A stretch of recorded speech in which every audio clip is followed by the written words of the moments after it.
저는 박지민입니다. 3년째 투병 중인 말기 암 환자인데 병상에서 이렇게 제 이야기를 꺼내는 데는 사정이 있습니다. 사랑하는 사람과 결혼식을 올리는 게 얼마나 행복한 일인지 아시나요? 저와 제 약혼자 이준호는 곧 결혼식을 올릴 예정입니다. 사실 법적으로는 이미 부부가 됐어요. 제가 암 진단을 받고 난 후 준호가 혼인신고만이라도 먼저 하자고 했죠. 지민아, 너랑 나는 이미 마음으로는 부부야. 종이 한 장 더 채우는 게 뭐가 중요해? 준호의 이 말에 눈물이 났습니다. 그토록 사랑했던 사람이 제가 암이라는 걸 알고도 떠나지 않고 오히려 더 단단히 저를 붙들어 준 거니까요. 몸이 점점 말라가고 있어요. 거울을 볼 때마다 낯설기만 한 모습에 가끔은 화가 나기도 합니다. 이런 날 누가 사랑해 줄 수 있을까? 떠나지 않고 곁에 있어 줄 수 있을까 하는 생각이 들 때면 준호가 제 손을 꼭 잡아주곤 했죠. 내가 널 처음 만났을 때부터 사랑한 건 내 모습이 아니라 내 마음이었어. 이렇게 말하는 준호가 때론 미워지기도 해요. 왜 그렇게까지 착한 거냐고, 왜 그렇게 희생하느냐고 물으면 준호는 그저 웃기만 합니다. 말기암이라는 진단이 나왔을 때 병원 복도에서 홀로 울던 준호의 모습이 아직도 생생해요.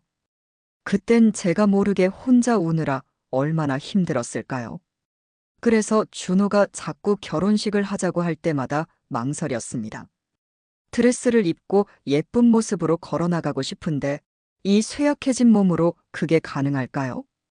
항암 치료로 빠진 머리카락 때문에 웨딩베일 대신 가발을 써야 하는 신부를 누가 축하해 줄까 싶었죠. 하지만 준호는 끈질기게 저를 설득했어요. 지민아, 우리 결혼식 하자. 내가 가장 아름다운 순간을 모두의 기억에 남기고 싶어. 결국 저는 고개를 끄덕였습니다. 사랑은 어떤 상황에서도 이어져야 한다고, 병이 있든 없든 서로를 지키는 게 진짜 사랑이라고 생각했으니까요. 그래서 지금 준호와 저는 결혼식 준비를 하고 있습니다. 다음 달이면 저희는 모두 앞에서 서약을 하게 될 거예요. 물론 그때까지 제 몸이 버텨준다면 말이죠. 오늘은 결혼 준비를 위해 2달 만에 처음으로 병원 밖으로 나왔습니다. 준호는 처음엔 제가 외출하는 걸 반대했어요. 면역력이 너무 떨어져 있어서 감기라도 걸리면 큰일이니까요. 하지만 제 고집을 꺾지 못했죠. 난 적어도 웨딩드레스는 직접 골라보고 싶어. 아침부터 준비하느라 몸이 피곤했지만 병원 밖으로 나오는 순간 모든 피로가 사라지는 것 같았어요. 바람이 얼마나 따뜻하던지, 햇살이 얼마나 눈부시던지, 잠시나마 제가 암 환자가 아닌 것처럼 느껴졌습니다. 지민아, 괜찮아. 좀 쉴래? 준호가 걱정스러운 눈빛으로 물었어요. 저는 괜찮다며 손을 흔들었지만 실은 다리가 후들거렸죠. 그렇게 웨딩숍에 도착했습니다. 숍 안에는 다양한 웨딩드레스들이 진열되어 있었어요. 하얀색, 아이보리색, 레이스가 달린 것, 심플한 것, 모두 눈부시게 아름다웠죠. 하지만 저는 자신감이 없었어요. 이런 드레스들이 지금의 저를 더 초라하게 만들진 않을까 하는 생각이 들었거든요. 어서 와요, 신부님. 어떤 드레스를 찾고 계세요? 상담사가 밝게 웃으며 물었습니다. 준호가 대신 대답했어요. 아내가 편안하게 입을 수 있는 드레스를 찾고 있어요. 그리고 가능하면 암 투병 중이라 체력이 많이 떨어져 있거든요. 상담사의 표정이 잠시 굳었다가 이내 더 밝은 미소로 바뀌었습니다. 걱정 마세요. 신부님께 가장 어울리는 드레스를 찾아드릴게요. 그렇게 몇 벌의 드레스를 입어봤어요. 거울 앞에 섰을 때 그동안 잊고 있던 제 모습을 찾은 것 같았습니다. 암이라는 병에 가려져 있던 젊은 여자의 모습이요.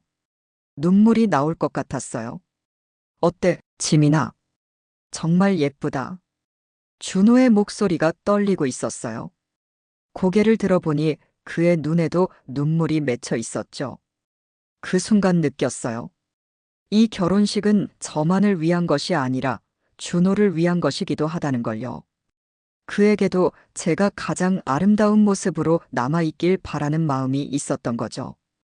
돌아오는 차 안에서 저는 몸의 통증도 잊은 채 행복에 젖어 있었습니다.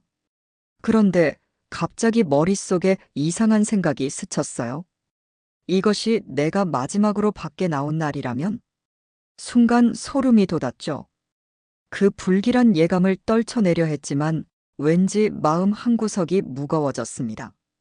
작년 1월, 준호와 저는 지리산에서 새해를 맞이했어요. 제 상태가 잠시 호전되어 잠깐 요양을 하러 갔던 곳이었죠. 몇 달 전에는 6개월 동안 그곳에서 머물렀던 적도 있었어요. 산에 기대어 있으면 어떤 병도 나을 수 있을 것 같은 기분이 들었거든요. 지민아, 다음 겨울에도 여기서 새해를 맞이하자. 당시 준호가 했던 그 약속이 지금도 귓가에 생생합니다. 하지만 이제 저는 더 이상 그곳에 없어요. 제 육신은 이미 이 세상에 없고 오직 병상에서 썼던 편지만이 준호에게 남겨졌죠. 준호의 시계는 제가 숨을 거둔 그 순간에 멈춰 있습니다. 29의 나이로 이 세상을 떠났지만 그에게 저는 여전히 살아있는 것만 같아요. 지리산의 그 집을 떠올려 보면 마음이 아려옵니다. 처마 밑에 매달린 풍경 소리, 마당의 감나무, 저녁마다 별을 보며 나눴던 이야기들. 모든 게 꿈결 같은데 어쩌면 그 시간이 제 인생에서 가장 행복했던 순간들이었을지도 모르겠어요. 준호는 그곳에서 매일 아침 저를 위해 죽을 끓였고 저는 그를 위해 작은 텃밭을 가꿨습니다. 아플 때면 괜찮은 척했지만 준호는 항상 알아챘죠. 제 안색만 봐도 오늘의 컨디션을 짐작할 수 있었으니까요. 오늘은 무리하지 말고 쉬자, 지민아. 이렇게 말하며 준호는 자신의 일을 미루고 저를 위해 하루를 비워두곤 했습니다. 바쁜 회사 일을 제쳐두고 저에게 모든 시간을 쏟아부은 준호에게 미안함과 고마움이 교차했죠. 가끔은 제가 없는 미래를 상상했어요. 준호가 새로운 사람을 만나 행복해지길 바랐지만 한편으로는 질투가 나기도 했습니다. 그래서 더욱 살아야겠다고 어떻게든 이 병을 이겨내야겠다고 다짐했죠. 하지만 운명은 그리 순탄치 않았습니다. 제 몸은 점점 더 약해졌고 결국 돌아올 수 없는 강을 건너고 말았어요. 준호에게 남은 건 제 편지와 기억뿐. 이제 그는 혼자서 그 시간을 견뎌내야 합니다. 암 선고를 받기 전 저는 간호대학 3학년 학생이었어요. 환자들을 돌보는 일이 제 소명이라고 느꼈죠. 누군가의 아픔을 나눠 갖는 일이 얼마나 가치 있는지 배우고 있었습니다. 실습 때마다 환자들에게 위로가 되길 바랐고 작은 도움이라도 줄 수 있어 행복했어요. 박지민 학생은 환자들과의 소통 능력이 뛰어나네요. 간호사로서 좋은 자질을 가지고 있어요. 교수님의 그 말에 가슴이 뿌듯했던 기억이 납니다. 하지만 그 꿈은 갑작스러운 암 진단과 함께 흔들리기 시작했죠. 처음엔 단순한 복통인 줄 알았어요. 병원에 갔을 때도 큰 병일 거라고는 생각하지 못했습니다. 검사 결과를 기다리는 일주일이 얼마나 길게 느껴졌는지 모릅니다. 지민 씨, 유감스럽게도 검사 결과가 좋지 않네요. 의사의 차분한 목소리가 마치 멀리서 들리는 것처럼 느껴졌어요. 암이라는 단어가 제 귀에 들어왔을 때 세상이 무너지는 기분이었습니다. 왜 하필 나일까? 이런 생각이 머릿속을 맴돌았죠. 하지만 간호학을 공부했던 저는 금방 현실을 직시했어요. 치료 방법과 생존율에 대해 물었고 앞으로의 계획을 세웠습니다. 준호에게 암 진단 사실을 알리는 것은 더 힘들었어요. 그가 떠날까봐, 부담을 느낄까봐 두려웠거든요. 준호야, 나 할 말이 있어. 떨리는 마음으로 준호에게 전화했던 그날, 준호는 제 말이 채 끝나기도 전에 달려왔습니다. 울먹이며 말하는 저를 꼭 안아준 준호. 그의 품에서 처음으로 눈물을 터뜨렸어요. 괜찮아, 지민아. 우리 함께 이겨낼 거야. 내가 항상 내 곁에 있을게. 국립암센터에 입원하고 나서 준호는 회사를 그만두고 저를 돌보기 시작했습니다. 처음엔 반대했지만 준호의 결심을 꺾을 수 없었어요. 병동에서는 저희가 유명해졌죠. 젊은 커플인데다가 준호가 헌신적으로 간병하는 모습이 다른 환자들과 간호사들에게 감동을 주었거든요. 아픈 와중에도 저는 웃음을 잃지 않으려 했습니다. 병실의 다른 환자들에게도 활력소가 되고 싶었어요.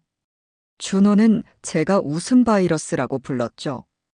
하지만 밤이 되면 혼자 화장실에서 울 때가 많았어요. 아무도 모르게, 준호도 모르게 말이에요. 항암 치료는 상상했던 것보다 훨씬 고통스러웠습니다. 온몸의 세포가 불에 타는 듯한 느낌이 들었고, 속은 뒤틀리고 머리는 지끈거렸죠. 방사선 치료를 받으러 갈 때마다 눈물이 났어요. 하지만 준호 앞에서는 강한 척 했습니다. 괜찮아, 별로 안 아파. 그냥 좀 피곤할 뿐이야.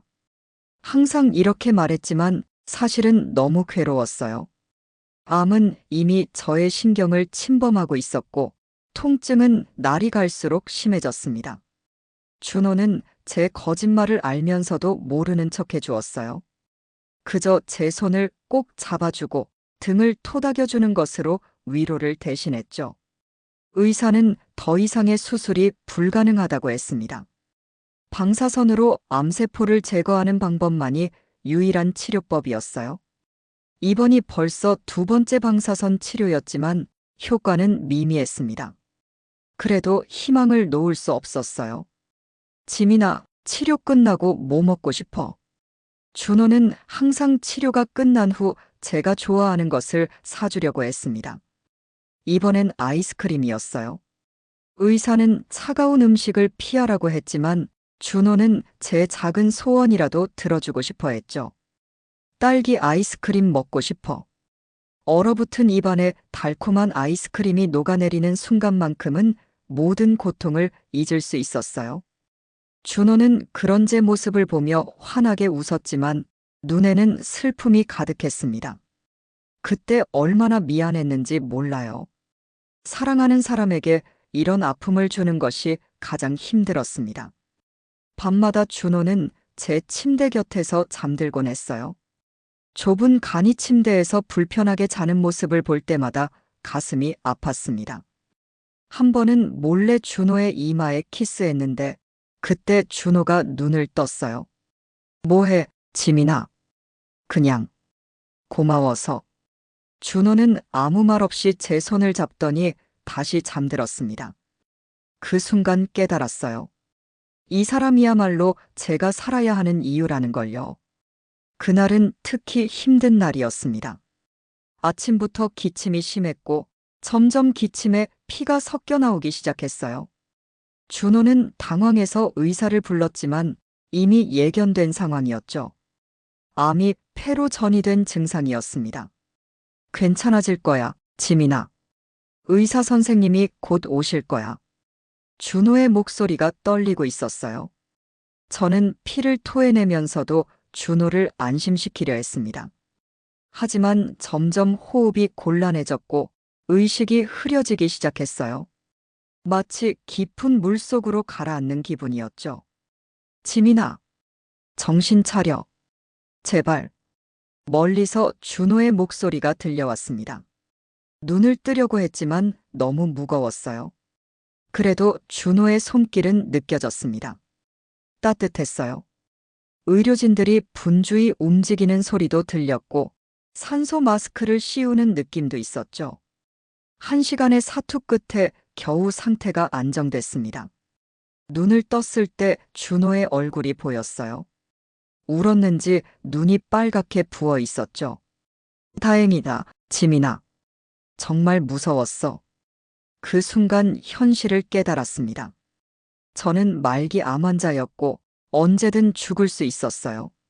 살았다는 안도감과 함께 극도의 피로가 몰려왔습니다. 눈을 감고 이대로 고통을 끝내고 싶다는 생각도 들었어요. 하지만 준호의 얼굴을 보니 그럴 수 없었습니다. 준호야, 미안해. 제 말에 준호는 고개를 저었습니다. 미안할 거 없어. 내가 살아있어줘서 고마워. 그날 밤 준호가 잠든 후 저는 오랜만에 일기를 썼어요. 살아야 하는 이유, 견뎌야 하는 이유를 적었죠. 그건 바로 준호였습니다. 그를 위해서라도 어떻게든 살아야 했어요. 처음 암이 발견됐을 때 의사는 간의 60%를 제거하는 수술을 했습니다. 수술 후 잠시 희망이 보이는 듯 했으나 6개월 후 암은 폐로 전이됐죠. 매일매일이 절망과의 싸움이었지만 준호가 있어 버틸 수 있었습니다. 준호를 처음 만난 건 4년 전 대학병원 로비에서였어요. 당시 저는 22살 간호학과 학생으로 첫 실습을 하고 있었고 준호는 31살로 아버지의 입원 수속을 밟고 있었죠. 실수로 제가 그의 서류를 떨어뜨렸는데 그게 2년의 시작이었습니다. 죄송합니다. 제가 너무 서둘러서. 아니에요, 괜찮습니다. 그때 준호의 온화한 미소가 인상적이었어요. 바쁜 와중에도 화내지 않고 오히려 저를 안심시켜 주었죠. 그 후 준호의 아버지가 입원해 있는 동안 자주 마주쳤습니다. 준호는 매일 병원에 와서 아버지를 돌봤고 저는 그 병동에서 실습 중이었거든요. 박 학생, 오늘도 수고가 많네요. 처음엔 서로 존댓말을 사용했지만 점점 가까워지면서 친해졌어요. 준호의 아버지가 퇴원하는 날, 준호는 용기를 내 제게 연락처를 물었죠. 혹시 좀 더 알아가도 될까요? 그렇게 우리의 연애가 시작됐습니다. 준호는 IT 회사에서 일하는 개발자였고 저는 아직 학생이었죠. 나이 차이가 있었지만 그건 문제가 되지 않았어요. 오히려 준호의 성숙함과 배려가 저를 더 끌리게 했습니다. 데이트를 할 때면 준호는 항상 제 스케줄에 맞춰주었어요. 실습과 공부로 바쁜 저를 위해 병원 근처로 찾아와 잠깐이라도 얼굴을 보곤 했죠. 가끔은 도시락도 싸와서 같이 먹기도 했고요. 지민아, 너 정말 환자들한테 인기가 많구나. 준호가 한 번은 그렇게 말했어요. 환자들이 저를 찾는 모습을 보고 했던 말이었죠. 준호는 제가 간호사가 되는 꿈을 항상 응원해 주었습니다. 하지만 우리 사이에도 갈등이 없진 않았어요. 준호의 부모님은 처음엔 저와의 관계를 반대하셨습니다. 아들이 나이 차이가 많은 여자를 만나길 원하셨거든요. 게다가 저는 아직 학생이었고 안정적인 직업도 없었죠. 괜찮아, 지민아. 시간이 지나면 부모님도 널 알아보실 거야. 준호의 그 말대로 시간이 흐르면서 부모님도 저를 조금씩 인정해 주셨어요. 특히 암 진단 후에는 오히려 더 많이 챙겨주셨죠. 지금은 제게 딸처럼 대해 주십니다. 항암 치료로 머리카락이 빠지기 시작했을 때 정말 괴로웠어요. 거울을 볼 때마다 낯선 사람이 저를 쳐다보는 것 같았습니다. 하루는 샤워를 하다가 한 움큼 빠진 머리카락을 보고 욕실에서 울었죠. 그때 준호가 욕실 문을 두드렸어요. 지민아, 괜찮아. 문 좀 열어줄래? 문을 열자마자 준호의 모습에 깜짝 놀랐습니다. 머리를 완전히 밀어버린 모습이었거든요. 이제 우리 둘 다 깎아머리네. 웃으며 말하는 준호를 보며 눈물이 왈칵 쏟아졌습니다. 그는 저에게 용기를 주기 위해 자신의 머리를 밀어버린 거였어요. 그 순간 준호가 더욱 사랑스럽게 느껴졌습니다. 결혼식 준비는 쉽지 않았어요. 제 상태가 악화되고 있었고 의사는 외출을 자제하라고 권했습니다. 하지만 결혼식에 대한 열망이 너무 강했죠. 준호도 처음엔 망설였지만 제 고집을 꺾지 못했습니다. 지민아, 내 건강이 더 중요해. 결혼식은 나중에도 할 수 있어. 아니, 지금이 아니면 못할지도 몰라. 난 신부 드레스 입고 싶어. 준호야. 준호는 결국 제 바람을 들어주기로 했습니다. 결혼식 날짜는 12월 15일로 정했어요. 크리스마스 시즌에 결혼식을 꿈꿨거든요. 준비 과정에서 가장 행복했던 순간은 웨딩드레스를 고르던 날이었어요. 특별히 제게 맞춤 제작된 드레스였죠. 몸이 여위여서 기성품으로는 맞는 게 없었거든요. 디자이너가 저의 상황을 이해하고 최대한 편안하면서도 아름다운 드레스를 만들어 주셨습니다. 지민 씨, 이 드레스는 앉아 있을 때도 불편하지 않게 디자인했어요. 그리고 등 쪽에 지퍼 대신 벨크로를 달아서 쉽게 입고 벗을 수 있게 했죠. 디자이너의 세심한 배려에 감동했어요. 처음 드레스를 입었을 때 거울 속 제 모습이 낯설었습니다. 수척해진 얼굴, 하얗게 질린 피부, 그리고 가발을 쓴 머리. 하지만 드레스만큼은 정말 아름다웠어요. 어때, 준호야? 세상에서 가장 아름다운 신부야. 준호의 눈에는 눈물이 고여 있었습니다. 그 순간 느꼈어요. 우리의 결혼은 단순히 법적인 결합이 아니라 서로에 대한 약속이자 영원한 사랑의 증표라는 것을. 결혼식 날짜가 다가올수록 저의 몸 상태는 점점 나빠졌어요. 주치의는 결혼식을 연기하거나 간소화하길 권했지만 저는 고집을 부렸죠. 박지민 씨, 지금 상태로는 몇 시간 동안 서 있는 것도 힘들 거예요. 괜찮아요, 의사 선생님. 제가 할 수 있어요. 나중에 알게 된 사실이지만 준호는 제가 모르게 결혼식장에 의료 스태프를 대기시켰다고 해요. 만일의 상황에 대비해서요. 그만큼 저의 건강이 악화되고 있었지만 저는 끝까지 강한 척했습니다. 결혼식 5일 전 갑자기 구토와 현기증이 심해졌어요. 준호는 당장 병원으로 데려갔고 의사는 결혼식을 취소하라고 강력히 권고했습니다. 하지만 저는 끝까지 고집을 부렸죠. 준호야, 제발. 나 결혼식 하고 싶어. 준호는 망설였지만 결국 제 소원을 들어주기로 했습니다. 심장이 뛰는 한 사랑을 나눌 자격이 모두에게 있다고 우리는 믿었으니까요. 결혼식 당일 아침, 저는 평소보다 일찍 깼어요. 창밖으로 눈이 내리고 있었죠. 12월의 하얀 눈은 마치 저희를 축복해주는 것만 같았습니다. 머리맡에는 준호가 전날 가져다 준 하얀 장미 한 송이가 놓여 있었어요. 오늘 드디어 신부가 되는구나. 거울을 보며 중얼거렸습니다. 하지만 그때까지만 해도 오늘의 결혼식이 취소될 거라고는 상상도 못했어요. 아침부터 메이크업 아티스트와 헤어 스타일리스트가 병실을 찾아왔습니다. 병실을 작은 신부 대기실처럼 꾸미려고 준호가 특별히 준비한 거였죠. 저는 그들의 손길에 몸을 맡기며 잠시나마 행복을 느꼈어요. 박지민 씨, 정말 예쁘세요. 오늘 신랑분이 얼마나 감동할지 모르겠네요. 화장이 끝나갈 무렵 갑자기 심한 복통이 찾아왔습니다. 처음에는 그냥 긴장 때문이라고 생각했어요. 하지만 통증은 점점 더 심해졌고 결국 바닥에 쓰러지고 말았죠. 지민아, 괜찮아. 의사 선생님, 누가 좀 도와주세요.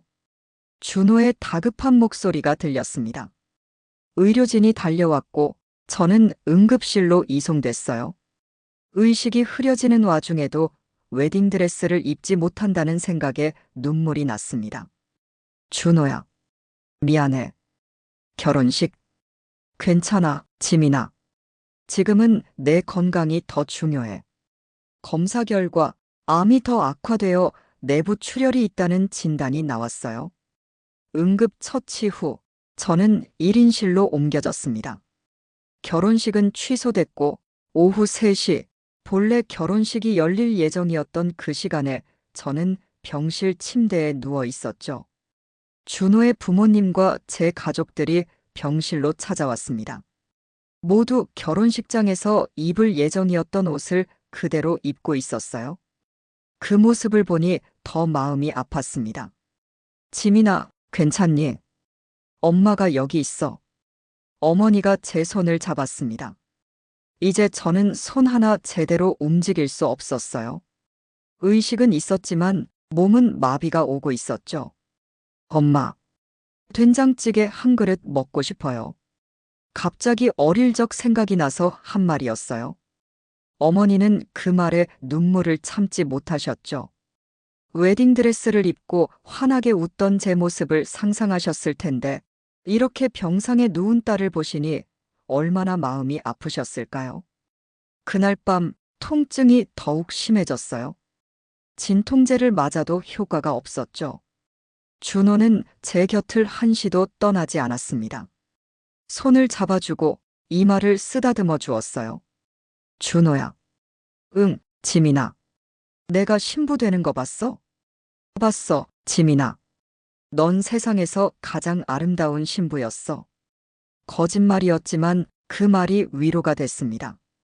제 인생의 마지막 소원은 행복하게 죽는 것이었어요. 사랑하는 사람 곁에서 후회 없이 떠나는 것. 준호야, 나 행복했어. 정말 행복했어. 그것이 제가 준호에게 한 마지막 말이었습니다. 그날 밤 모든 고통에서 해방되어 평화롭게 눈을 감았어요. 12월 15일 새벽 4시 30분. 원래 저희가 신혼여행을 떠날 예정이었던 그날의 시작과 함께 저는 영원한 여행을 떠났습니다. 제가 떠난 후 준호는 저의 유고를 가지고 지리산으로 돌아갔습니다. 그곳은 우리가 함께 신혼의 보금자리를 꿈꾸던 곳이었죠. 저는 이제 준호의 기억 속에서만 살아갑니다. 하지만 가끔 그가 저를 느낄 수 있기를 바랍니다. 봄이 왔고 저는 영원히 29의 나이로 남겨졌습니다. 준호는 제가 떠난 지 5개월 동안 그 집에서 혼자 지내고 있어요. 가끔 저와 닮은 둥근 돌을 발견하고는 그 옆에 자신을 닮은 돌도 놓아두었다고 해요. 외로울까봐 그러는 거겠죠. 새로운 가족도 생겼답니다. 새끼 2마리를 거느린 염소가 마당에 찾아왔는데 준호가 그들을 돌보기 시작했어요. 제가 동물을 정말 좋아했다는 걸 알기에 준호는 그 염소들을 보며 저를 떠올린다고 합니다. 지민이가 살아있었다면 정말 좋아했을 거야. 준호가 그렇게 말했다고 해요. 우리 집의 모든 것이 저를 간직하고 있죠. 시계도 제가 떠난 그 시간에 멈춰 있고 제 옷과 소지품들도 그대로예요. 하지만 가장 생생한 것은 결혼식 한 달 전 제가 준호에게 써준 편지일 겁니다.